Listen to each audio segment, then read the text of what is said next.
BMX spread like wildfire in the late 1970s from its homeland in Southern California and was quickly embraced by kids around the globe.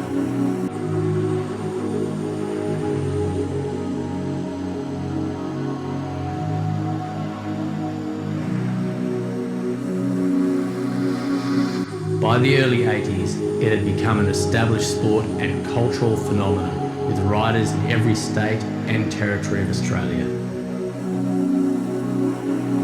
BMX tracks sprung up from the cities to the small country towns. Freestyle had been adopted. Legends were being formed. BMX took off fairly quickly. I believe it started in about 1976 in Australia. The first diamond type BMX frames started showing up 76 onwards. BMX through the 80s was growing huge. It was growing rapidly. It was growing around the world. Every kid wanted a BMX. Tracks were popping up. Bike shops were cashing in big time. You know, dragsters were on the way out and BMXs were coming in and shops were selling lots of product.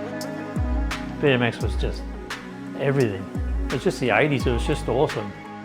Everyone's trying to outdo each other and do jumps, and plenty of skin off, you know, plenty of bent bikes, plenty of tears and aggravation and all the rest of it, but it was the best time to be alive.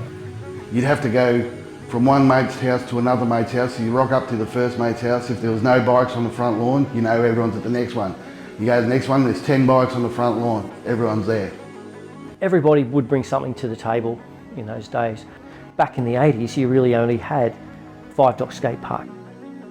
And then when they finally announced it, you know, I'd won, it was just, I guess, a game changer in what led to another 6 world titles, so it was pretty exciting. Sport of BMX really changed from the age of 5, so 1995. It was a really horsepower-based sport to then, as it progressed to an 8-metre start hill with higher speeds, it became much more of a skill sport. All of the Australian riders, every time we came back, and then they came over, because a lot of them qualified for the entire series, they kept the vibe what it should be. The top guys in our sport were guys that rode dirt, street and skate parks. So you pretty much had to be an all-rounder to be on top. BMX is just a massive family, and that's probably what I've learned the most over all my travels. This whole crew just like kind of came up together. Dudes that I've been flicking through magazines, looking at these people, and next minute I'm on the deck with them, I'm just like, how did I even get to this point?